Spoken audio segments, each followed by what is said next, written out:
ঘড়ির কাঁটায় ঠিক সন্ধ্যে ৬টা মানে সময় জেলা থেকে সরাসরি শুরুতেই নজর রাখতে হচ্ছে এই যে ভিডিও প্রশান্ত বর্মন, তাকে ঘিরে একাধিক অভিযোগ উঠে আসছে। তার কথাতেও কিন্তু বিভ্রান্তি। এই যে সোনা চুরির গল্প, সোনা নেই কিন্তু সোনা চোর আছে, সোনা নেই সোনা গলানো হয়েছে। হ্যাঁ, ঠিকই শুনছেন, সোনা চুরি আর সোনা গলানোর কথা ভিডিওর মুখে, আর পরক্ষণেই সোনা চুরি হয়নি বলেও দাবি করছেন ভিডিও। সোনা ব্যবসায়ী খুনে ভিডিওর বক্তব্যেই বিভ্রান্তি। আগে সেই বক্তব্যটা একটু শোনাই। যিনি চোর তিনি বড় গলায় কথা বলছেন এবং যিনি সোনা গলিয়েছেন তিনিও বড় গলায় তার পরিবার কথা বলছেন। একটা এফআইআর করেছেন মনে হচ্ছে প্রশান্ত বর্মন ভিডিও। এটার থেকেই বোঝা যাচ্ছে যে এখানে চক্রান্তকারী ষড়যন্ত্র আছে। এবং আমার কাছে একটা ফোনও আসছিল যে আপনার নামটা যদি ঢুকানো হয় আপনি বুঝবেন মিডিয়াতে কি হয়। প্রশান্ত বর্মনকে কালিমালিপ্ত করবার চেষ্টা করছে। আমি দাতনে কেন যাব? জামিন অযোগ্য ধারায় মামলা হয়েছে, সবই তো ষড়যন্ত্র। আমার কোনো সোনা চুরি হয়নি, আমার কোনো বাড়ি নেই, এবং আমি সেই স্বর্ণ ব্যবসায়ীকেও চিনি না, চোরকেও চিনি। আরে ভিডিও আপনি সত্যতা ভিডিও যাচাই করে দেখুন। আচ্ছা, বলছেন স্বর্ণ ব্যবসায়ী কেউ চিনি না, চোর কেউ চিনি না, সোনা চুরি হয়নি, বাড়ি নেই। আমি একটু শান্তনুর কাছে যাবো আরো ডিটেল আপডেট নেওয়ার জন্য। সোনা নেই, সোনা চোর আছে, সোনা চোরের পরিবার বড় গলায় কথা বলছে, সোনা গলিয়েছে যে পরিবার সে বড় গলায় কথা বলছে, এবং এই ভিডিওর বিরুদ্ধে ষড়যন্ত্র। তাহলে কি নিজের কথাতেই নিজে জড়িয়ে পড়ছে, নিজের কথার ভাষায় ভিডিও, নিজে তার বক্তব্যেই তো বিভ্রান্তি রয়েছে শান্তনু। তাহলে সোনা গলানোর কথা ভিডিও জানলেন কি করে? দেখো, এটাই কিন্তু সবচাইতে বড় প্রশ্ন, কারণ দুদিন পর কিন্তু আজকে সরাসরি সাংবাদিকদের মুখোমুখি হয়েছিলেন ভিডিও, এবং যে প্রশ্নগুলো উঠেছিল তাকে ঘিরে সেই প্রশ্নের উত্তর দিতে গিয়ে নিজেই কিন্তু জড়িয়েছেন নিজের প্রশ্ন জালে। কারণ তুমি যদি প্রথম থেকে শুনতে থাকো, তখন প্রথম তার বক্তব্য ছিল যে তার কোনো বাড়ি নেই, তার কোনো সোনা চুরি যায়নি, এবং পরক্ষণেই তাকে বলতে শোনা যায় যে যারা সোনা চুরি করেছে, সেই সোনা গলিয়েছে তাদের হয়ে কথা বলছে, অর্থাৎ তাদের অভিযোগকে ভিত্তি দিয়ে তাকে কাঠগড়ায় তোলা হচ্ছে। এরকম একটা বিষয়কে সামনে আনার চেষ্টা করেছেন ভিডিও প্রশান্ত বর্মন, এবং তিনি বারবার বলার চেষ্টা করেছেন যে তার কাছ থেকে, অর্থাৎ তার বাড়ি থেকে বা তার ফ্ল্যাট থেকে কোনো সোনার অলংকার বা সোনার গয়না বা সোনা সম্পর্কিত কোনো কিছুই চুরি যায়নি। আবার সেই আবার ঘুরিয়ে ফিরিয়ে বলছেন যে সোনা চুরি করেছিল এবং যে সোনা গলিয়েছিল তার পরিবার বড় গলায় কথা বলছে, অর্থাৎ তার পরিবার অভিযোগ করছে এবং তার বিরুদ্ধে অভিযোগ করছে, এবং সেই অভিযোগকেই, অর্থাৎ তার বিরুদ্ধে ওঠা অভিযোগকেই গুরুত্ব দেওয়া হচ্ছে। তিনি বোঝানোর চেষ্টা করেছেন যে তিনি ঠিক আছেন, কিন্তু যারা অভিযোগ করছেন তাদের বিষয়টিকেই সবচেয়ে বেশি গুরুত্ব দিচ্ছে, এবং সেই গুরুত্ব দিয়ে সেই বিষয়গুলোকে তুলে ধরা হচ্ছে। এবং এই বিষয়টাকে যদি বারবার শোনা যায় তাহলেই বোঝা যাচ্ছে যে তিনি একবার বলছেন যে সোনা চুরি যায়নি, তার কোনো সোনা নেই, আবার তিনি বলছেন সোনা চোর, অর্থাৎ সোনা চুরি। সোনা নেই, সোনা গলানো হয়েছে, সোনা চুরি, সোনা গলানোর কথা বলছেন ভিডিও, পরক্ষণে সোনা চুরি হয়নি বলে দাবি করছেন, তার কথাতেই বিভ্রান্তি। আরো একবার একটু শোনায়। যিনি চোর তিনি বড় গলায় কথা বলছেন এবং যিনি সোনা গলিয়েছেন তিনিও বড় গলায় তার পরিবার কথা বলছেন। একটা এফআইআর করেছেন মনে হচ্ছে প্রশান্ত বর্মন ভিডিও। এটার থেকেই বোঝা যাচ্ছে যে এখানে চক্রান্তকারী ষড়যন্ত্র আছে। এবং আমার কাছে একটা ফোনও আসছিল যে আপনার নামটা যদি ঢুকানো হয় আপনি বুঝবেন মিডিয়াতে কি হয়। প্রশান্ত বর্মনকে কালিমালিপ্ত করবার চেষ্টা করছে। আমি দাতনে কেন যাব? জামিন অযোগ্য ধারায় মামলা হয়েছে, সবই তো ষড়যন্ত্র। আমার কোনো সোনা চুরি হয়নি, আমার কোনো বাড়ি নেই, এবং আমি সেই স্বর্ণ ব্যবসায়ীকেও চিনি না, চোরকেও চিনি। আরে ভিডিও আপনি সত্যতা ভিডিও যাচাই করে দেখুন।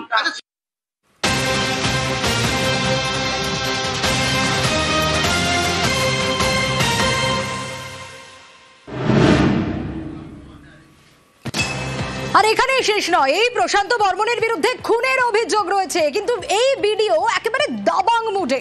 দাবাং ভিডিওর দাবাং হুঁশিয়ারি। কেন এই কথা বলছি জানেন? তার কারণ সোনা ব্যবসায়ী খুনে পুলিশে অভিযোগ, আর তার নামে খুনের মামলা, কিন্তু নিজেকে দাবাং দাবি ভিডিও প্রশান্ত বর্মনের। আমি শান্তনুর কাছ থেকে আরো ডিটেল জানতে চাইবো। শান্তনু, বড় মাপের ষড়যন্ত্রের কথা তিনি বলছেন। একে তো তিনি কখন কি বলছেন তার কোনো রকম কোনো ঠিক ঠিকানা নেই, তারপর তিনি এই যে এসআইআর এর কাজ চলছে সেখানেও তিনি অফিসে অনুপস্থিত, সাংবাদিকদের সঙ্গে তার খারাপ ব্যবহার, নিজে ষড়যন্ত্রকারীদের দেখে নেওয়ার হুঁশিয়ারি পর্যন্ত দিচ্ছেন।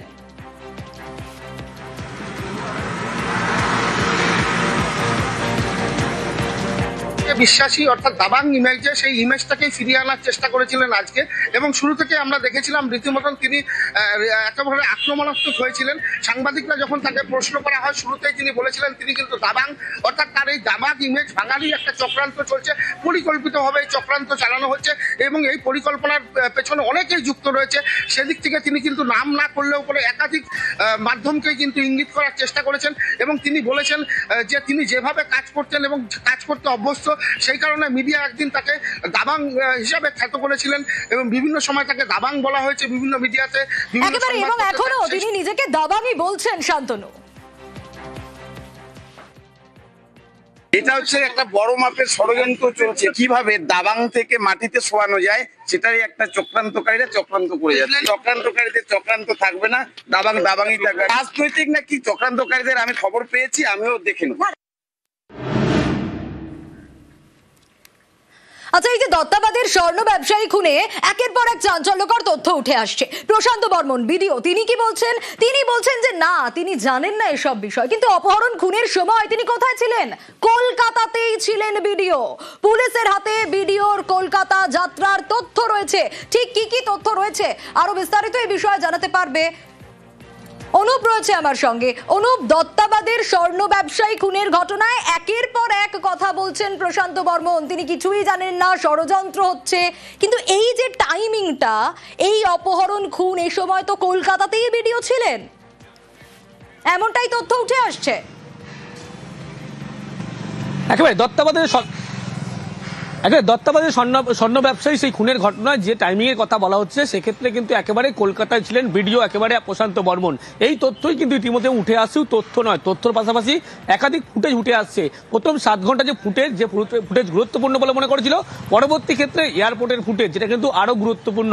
তিনি একেবারে টানা 9 দিন কলকাতাতে ছিলেন, একেবারে যে ফুটেজ অর্থাৎ কলকাতা তিনি এসেছিলেন এবং কলকাতা থেকে যাওয়ার ফুটেজ, এই ফুটেজ কিন্তু আরো হাতিয়ার এমনটা বলা চলে। প্রথম 7 ঘন্টার ফুটেজ কিন্তু পুলিশের পক্ষে যখন খতিয়ে দেখা হচ্ছিল, সেক্ষেত্রে কিন্তু একেবারে গুরুত্বপূর্ণ ভূমিকা মনে করা হচ্ছিল।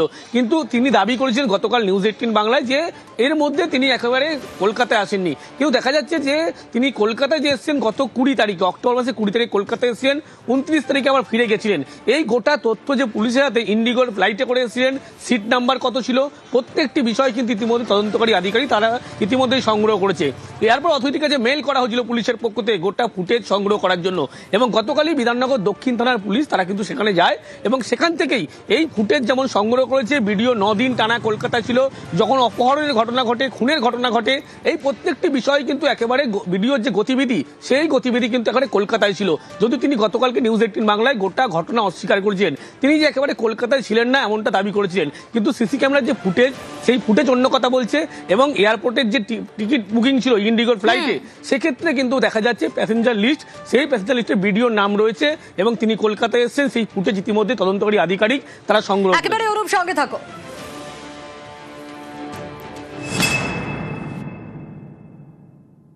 স্বপন কামিল্লাকে চেনেন? আমি কিভাবে চিনব স্বপন কামিল্লাকে বলুন? আর আমার চেনার কি দরকারই আছে? আপনি কলকাতায় এসেছিলেন কবে? আমি কলকাতা গিয়েছিলাম অনেকদিন আগে, মানে 27-28 অক্টোবর আপনি কোথায় ছিলেন? আমি কলকাতায় যাইনি, 27-28 কলকাতায় যাই। 27-28 কলকাতায় যাননি তিনি, কিন্তু কলকাতাতেই ছিলেন এমনটা প্রমাণ পাওয়া যাচ্ছে। তথ্য অন্তত সেরকম কথাই বলছে। আর পুলিশের হাতে যে তথ্য পাওয়া যাচ্ছে তাতে এই তথ্যই উঠে আসছে। আরো বিস্তারিত অনুপের কাছ থেকেই জানতে চাইবো। অনুপ, এই যে 28 অক্টোবর অপহরণের অভিযোগ আর 29 অক্টোবর ইন্ডিগোর বিমানে শিলিগুড়ি ফেরেন ভিডিও, পুলিশের হাতে যে তথ্য তা তো সে কথাই বলছে।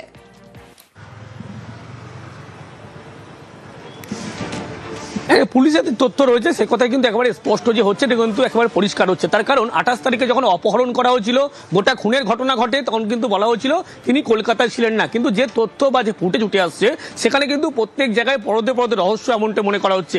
সেই কারণেই কিন্তু একেবারে স্পষ্ট হচ্ছে যে ভিডিও যে খুনের ঘটনার সঙ্গে জড়িত, প্রত্যক্ষদর্শীরা কিন্তু আগেই জানিয়েছিল। কিন্তু নতুন করে যে তথ্য পাচ্ছে এয়ারপোর্ট থেকে, সেখানে কিন্তু বলা হচ্ছে 28 তারিখে তিনি কলকাতায় ছিলেন এবং 20 তারিখে তিনি কলকাতায় ছিলেন, টানা 9 দিন কলকাতায় ছিলেন। এবং যে ফুটেজ শুধুমাত্র নয়, এয়ারপোর্টের কলকাতা তিনি এসেছিলেন শিলিগুড়ি থেকে বাগডোগরা হয়ে, এবং সেক্ষেত্রে সেই ফুটেজ সংগ্রহ করা হয়েছিল।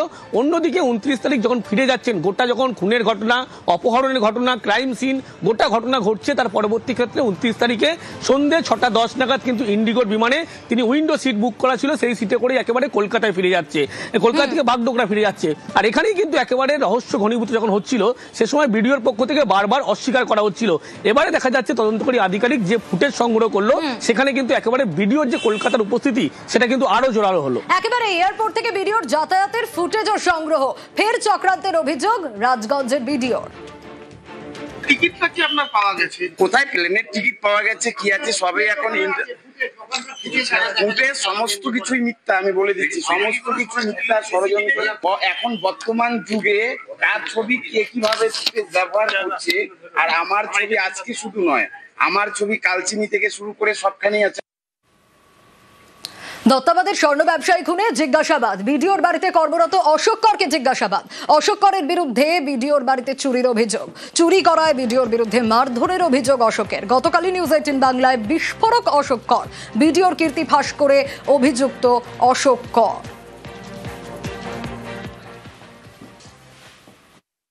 চুরি করেছিলাম, চুরি করার পরে স্যার প্রথম আমাকে মারধর করলো, নিয়ে যাওয়ার পরে গণেশ পূজার 2 দিন পরে আবার ছেড়ে দিলাম, স্বীকার করতে ছেড়ে দিল।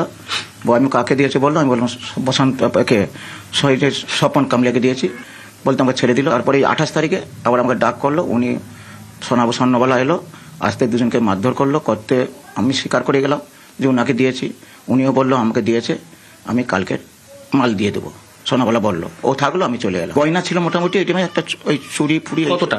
ওই 500-600 ওয়েট হবে, 500 গ্রাম গরম, 500 গ্রাম। আমি কুকুরি দেখাশোনা করে, ওই বলছি না, নেশার ঘরে লোভে করে ফেলেছি। আমার কোনো সোনা চুরি হয়নি, আমার কোনো বাড়ি নেই, এবং আমি সেই স্বর্ণ ব্যবসায়ীকেও চিনি না, চোরকেও চিনি না। আরে ভিডিও, আপনি সত্যতা ভিডিও যাচাই করে দেখুন।